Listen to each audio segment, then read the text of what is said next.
Frumoși mei berbeci, bine ați venit, dragilor! Astăzi facem etalarea pentru luna iunie 2026, etalare unde vom vorbi despre iubire și bani, da?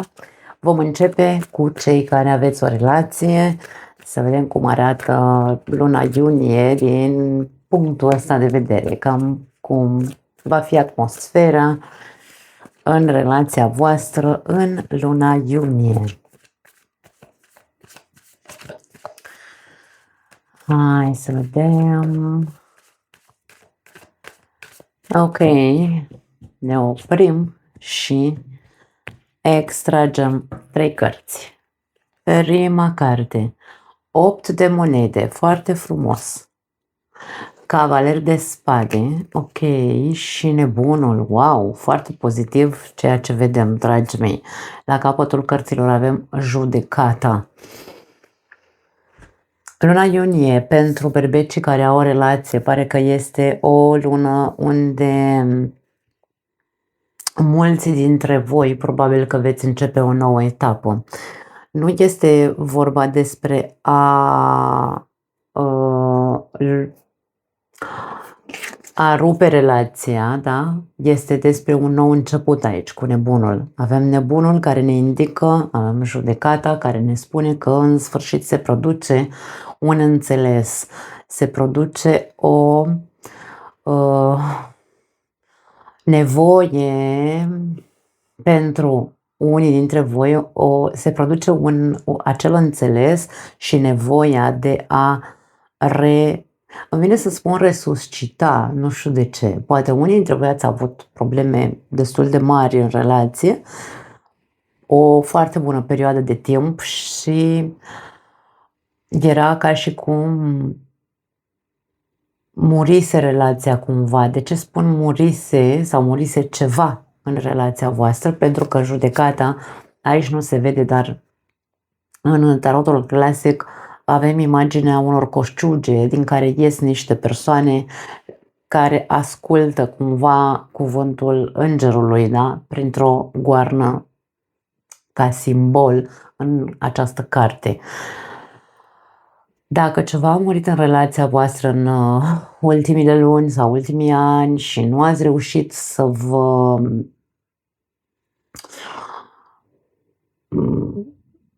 ajungeți la un soi de înțelepciune sau la a înțelege de ce a murit relația, acum o veți face. Acum este perioada, luna iunie este o perioadă iluminatoare, îmi vine să spun, pentru unii dintre voi, care veți, bineînțeles cei care veți alege, nu știu dacă neapărat să resuscitați, ci pur și simplu să depuneți eforturi, pentru că aici e despre acțiuni concrete care să ducă la un nou început, la acea resuscitare a relației, dar mai repede la acea construcție pe care probabil vă doriți să o faceți în relația voastră. Nu am imaginea ambilor parteneri, nu am imaginea muncii în echipe, poate doar unul dintre voi face această muncă sau poate doar unul dintre voi are nevoie să facă acest gen de muncă.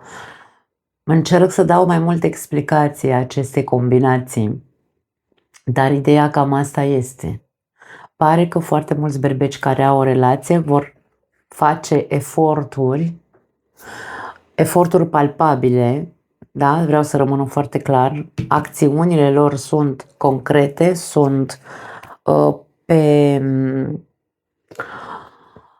a vedea rezultate, nu sunt doar așa o alergătură în van. Sunt cu un scop. Scopul este să o luăm să o luăm de la 0, dar ideea asta cu 0, pentru că nebunul vine, e purtătorul numărului 0, da? Eu simt că aici e vorba de o nouă etapă. Nu știu dacă pentru unii dintre voi poate să însemne. Da, nu pot să zic că nu. Energiile, na, fiecare dintre noi trăim un anume scenariu, dar nu putem să spunem că toți berbecii trăiesc același lucru. Numărul 0 poate fi un nou început Doar că aici nu am indiciu care să-mi zică, băi, nou început, fiecare pe drumul lui. Nu simt asta. Simt că e un nou început al relației. Cine e mai bătăgios și cine e cel care încearcă să construiască mai mult este acela care știe care abia acum s-a iluminat, abia acum a văzut ce se întâmpla cu adevărat în relația lor și este cel care zice, e treaba mea să fac. Cam asta este ideea. Nu văd indicii clare care să-mi arate faptul că unii dintre voi vă veți despărți. Nu. Poate a fost o perioadă karmică. Judecata poate să însemne karmă sau poate vorbi despre karmă. Judecata vorbește și despre împăcare. De aia spun că nu e despre despărțire mai repede, e despre împăcare. Ne împăcăm, depunem eforturi să rezolvăm. Cavalerul de spade este ăla care rezolvă lucruri pe care nu le-a rezolvat cândva. Este acea acțiune, este acea energie din interiorul nostru care ne impulsează și ne zice repară ce n-ai reparat, rectifică ce n-ai rectificat, fă lucrurile cât mai repede ca să poți să simți că într-adevăr o iei de la zero. Da? Sau că într-adevăr șansa pe care vă dați să fie una, da, următoarea etapă să fie curată, fără bagaje din trecut, fără niciun fel de piedici, aș spune, ca să nu funcționeze această nouă oportunitate pe care vă dați. Foarte frumoasă etalare, îmi place ce văd la voi. Hai să vedem, pentru berbecii singuri, ce se arată în luna iunie. Bineînțeles, știți că vă las în descriere minutul, dragii mei, pe YouTube. Pe TikTok nu pot să fac astea. Asta este, dacă vedeți acest clip pe TikTok și vreți să vedeți cu minutul exact, trebuie să mergeți pe YouTube, nu am ce să fac. Bun, mai departe, sau poate se face pe TikTok și nu știu eu, dar nu-mi sună că m-am uitat. Berbecii singuri, care-i treaba, dragii mei, la voi în luna iunie? Avem un 2 de bâte, ok, vedem berbeci mai determinați, mai ambițioși, nu că n-ar fi berbeci ambițioși. Avem un 6 de bâte și avem un 7 de bâte, wow, 6, 7, numai bâte aici avem. La capătul cărților Roata Norocului. Foarte interesant. Energia voastră în luna iunie, dragi berbeci, este una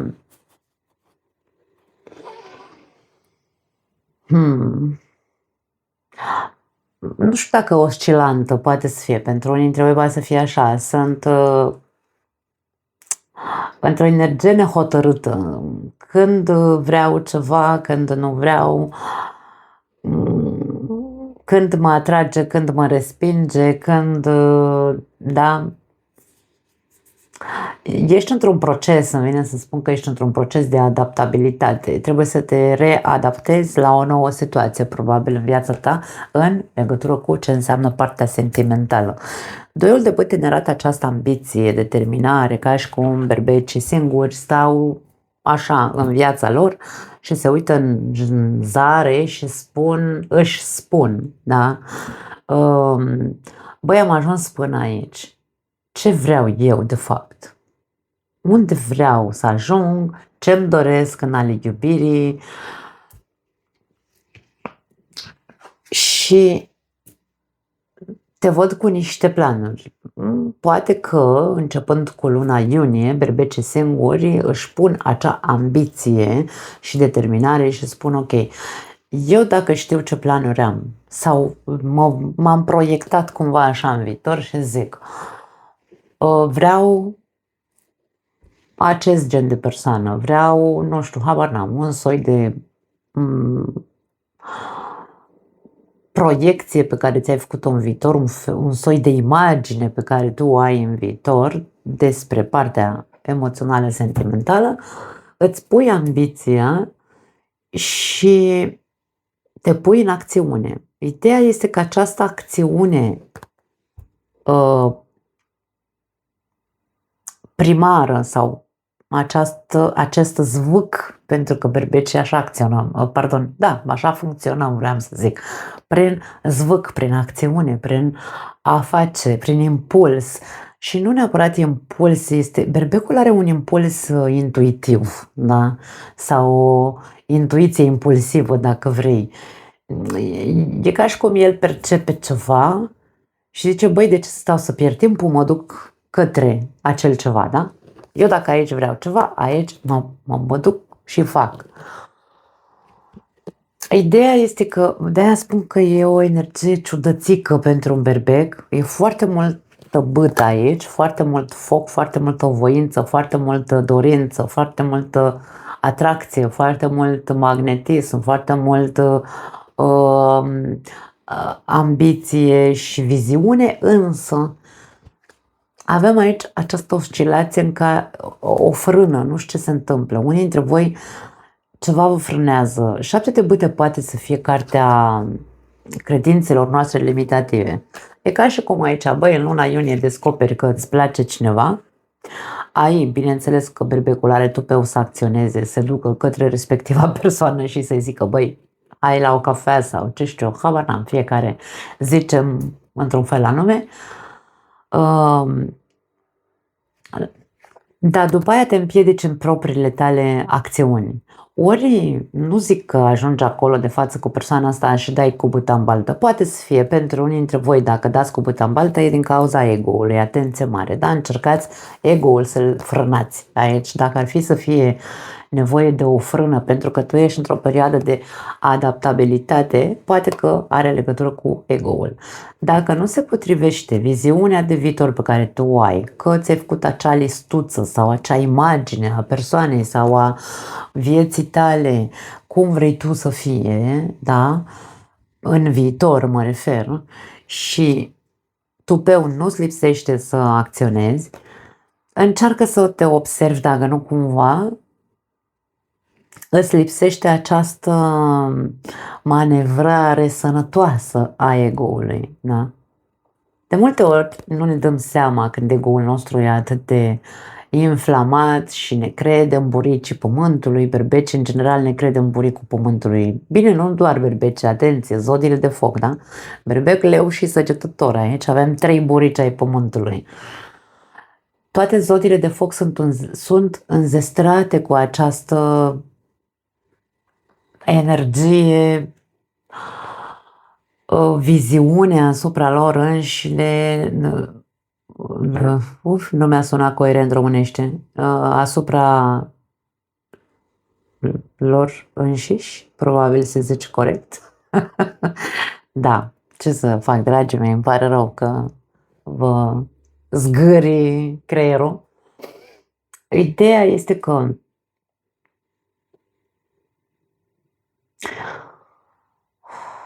energia asta focoasă din interiorul nostru ne ajută de foarte multe ori să avem foarte multe succese și aici vorbim despre iubire.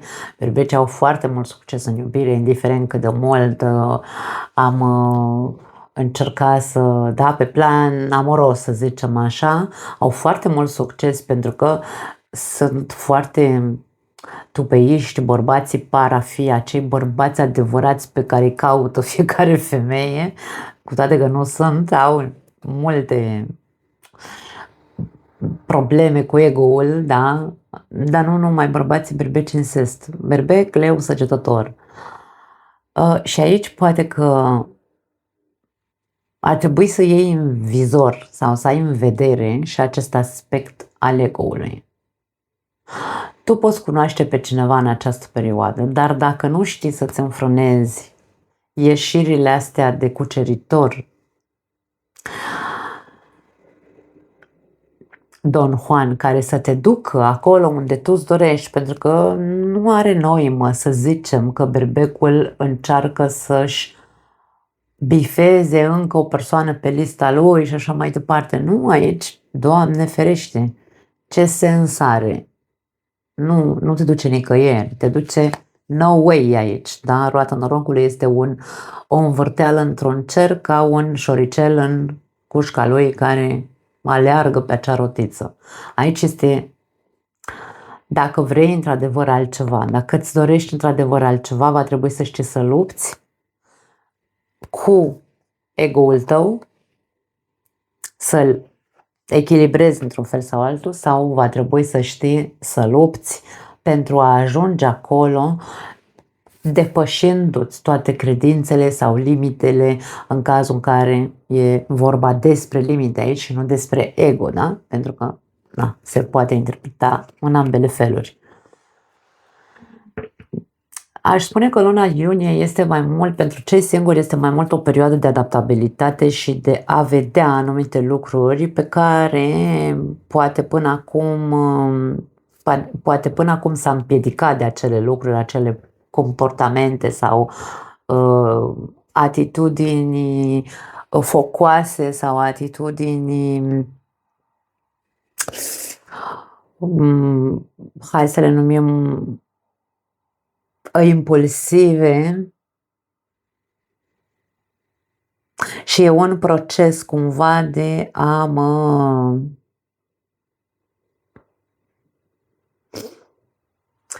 a face schimbări, pentru că roata norocului înseamnă și schimbări. Da? Ca și cum ți se spune, dacă până acum ai făcut ceva din punct de vedere amoros, bineînțeles, dacă până acum te-ai învârtit într-un singur soi de relație, acum încearcă să faci lucrurile exact invers ca să schimbi situația în care te afli. Dacă îți dorești o relație, bineînțeles. Dacă nu îți dorești o relație, aici, ce să zic, cei singuri care nu își doresc o relație, în luna iunie vor fi călători prin lume, unde vor cuceri sau vor face cuceriri peste cuceriri, vor bifa foarte multe persoane în listuța lor de cuceriri și cam asta este, da?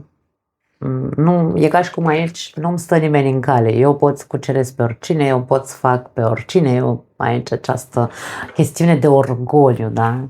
Orgoliul berbecesc. Da.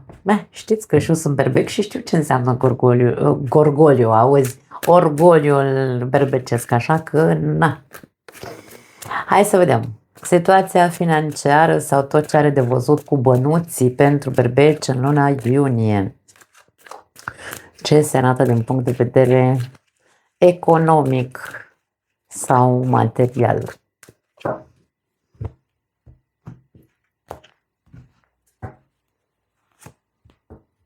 Cinci de spade.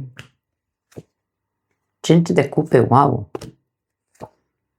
Și regina de monede. Foarte interesant, 7 de cupe.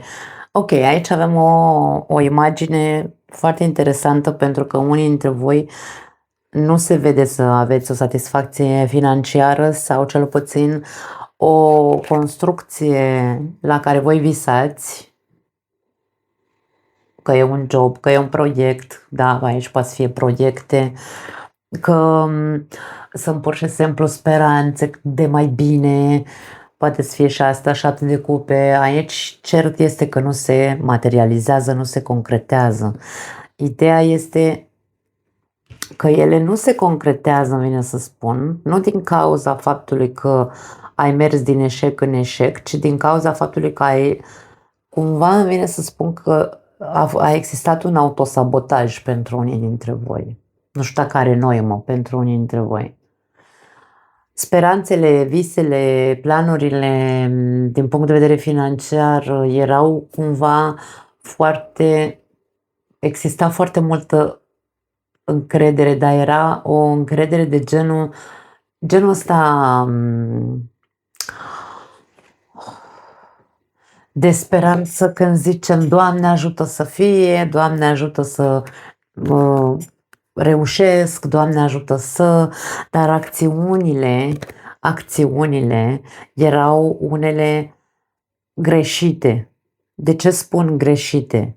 Pentru că una este să stau să zic Doamne ajută să-mi fie și mie bine din punct de vedere financiar, și una este să acționez, să lupt 5 de spade e o carte a luptelor, dar nu să lupt împotriva celorlalți, pentru că 5 de spade este o carte care ne arată invidie, ne arată așa un soi de acțiune tip hienă. Mă duc și fur de la tine, între ghilimele fur, da? Îmbărlig, mint, manipulez ca să-mi fie mie bine din punct de vedere financiar, dar ce să vezi, nu merge bine, n-are cum, am numai pierderi, din ce în ce am mai multe pierderi și aici sunteți persoane care puteți să construiți foarte multe lucruri. Dacă renunțați, îmi vine să spun, la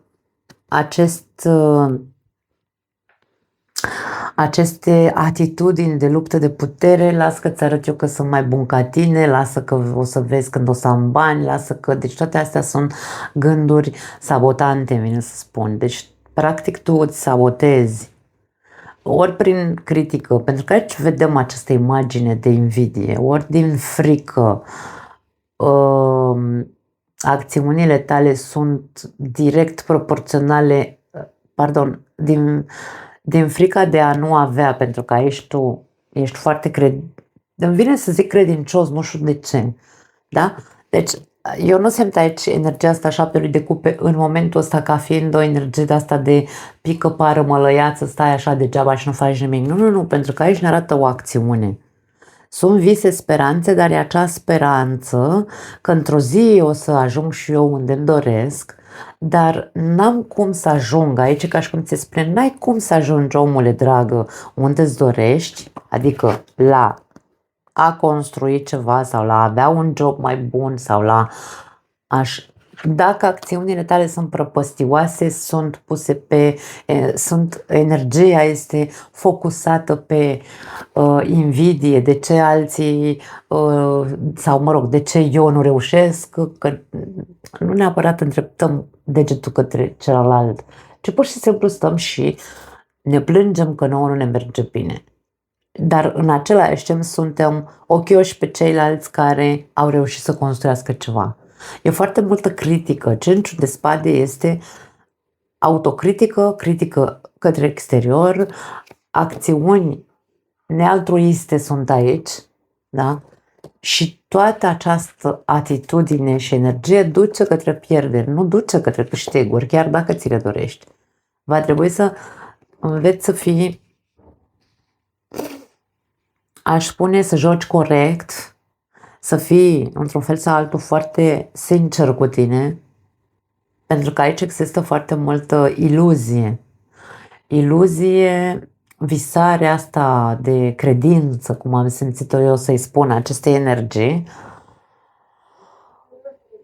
te poate induce în eroare din punct de vedere mental și te poate face să începi să gândești din ce în ce mai negativ și mai prăpăstios și nu vei ajunge unde îți dorești. Aș spune că luna iunie pentru berbeci anunță sau nu anunță, hai să găsesc cuvântul,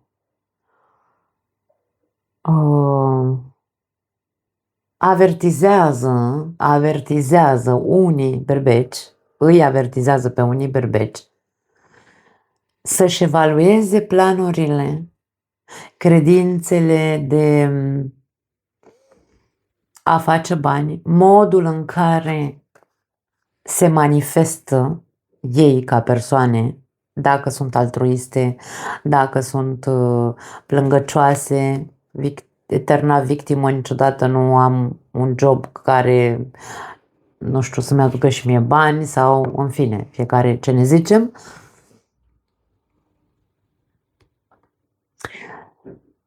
Și să încerci să înțelegi că este o păcăleală să-ți spui că vrei să construiești, dar să nu acționezi în consecință, ci pur și simplu să stai doar să te focusezi pe lipsuri și nu pe acțiuni, dar acțiuni, insist, cumva se arată imaginea. Nu fi nealtruist, nu fi bătăios ca să calci pe cadavre, nu va funcționa, nu vei ajunge la o construcție. Nu fi critic cu de ce ăla are și eu nu reușesc. Găsește maniera în care să scapi de aceste energii, pentru că banul e și el o energie. Nu putem să pretindem să vrem bani sau o casă sau, nu știu, ceva solid, palpabil în viața noastră din punct de vedere material, mă refer, că despre asta vorbim aici. Pur și simplu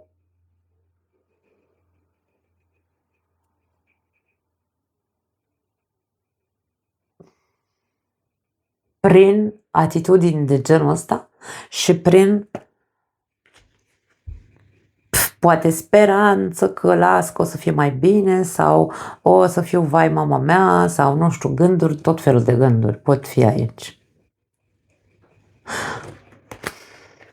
Trebuie să existe acțiuni reale în mine, să spun. Cine vrea să construiască trebuie să facă acțiuni reale, dar acțiuni altruiste, nu în care o să fac pe dracu un patru să ajung unde îmi doresc. Mi-e indiferent de cine suferă, că mie mi-ajunge cât am, las că eu am suferit destul, acum să mai sufere și alții. Ca și cum stai că vă arăt eu vouă. Nu, așa nu va funcționa, nu te duce. Nu te duce la abundență, nu te duce nicăieri. Această atitudine. Poate te duce, hai să spunem așa, undeva, dar